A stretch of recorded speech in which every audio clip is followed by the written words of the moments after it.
একদিকে সাগরের কোটি টাকার সম্পত্তি দখলের শেষ চেষ্টা, অন্যদিকে আদি আর মিটির জীবনের সবচেয়ে বড় মোড়। কিন্তু সব কিছুকে চাপিয়ে সামনে আসে সম্রাটের চাঞ্চল্যকর পরিচয়। ঝিনুকের বিয়ের আনন্দঘন অনুষ্ঠানে সম্রাট বারবার নিজেকে অনাথ বলে পরিচয় দিলে কমলার মনে পুরনো স্মৃতি ফিরে আসে। তার সন্দেহ আরো গভীর হয় যখন অনুষ্ঠানে এক বৃদ্ধ এসে হাজির হন। তিনি একটি পুরনো ডায়েরি ও রূপোর লকেট দেখিয়ে জানান সম্রাট কোনো সাধারণ অনাথ নয়, সে আসলে রাজুর আপন ছোট ভাই। সত্যটা জানার পর কমলা আবেগে ভেঙে পড়ে। সম্রাটও জানতে পারে সে এতদিন যাদের খুঁজে বেরিয়েছে তাদের সাথে আজ তার সম্পর্ক জুড়ে গেছে। কিন্তু এখানেই শেষ নয়।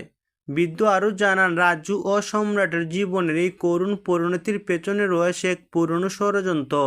এদিকে আদি মিঠির মায়ের সাথে দেখা করতে এসে এমন এক সত্যের মুখোমুখি হয় যা তার জীবন বদলে দেয়। সে জানতে পারে মিঠির সাথে জড়িয়ে আছে তার অতীতের হারিয়ে যাওয়া ভালোবাসা।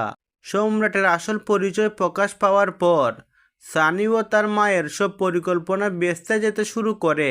কমলা সম্রাটকে বুকে জড়িয়ে ধরে বলে আজ থেকে সে আর অনাথ নয়, এই পরিবারেরই একজন সদস্য। এখন প্রশ্ন হলো, কমলা কি সত্যি সম্রাটকে নিজের ছেলের মতো গ্রহণ করতে পারবে? আর আদিকে মিঠির আসল পরিচয় জানার পর তাকে আপন করে নিতে পারবে? আপনার মতামত কমেন্টে জানান। পরবর্তী পর্বের আপডেট পেতে ভিডিওতে লাইক দিন এবং চ্যানেলটি সাবস্ক্রাইব করে রাখুন।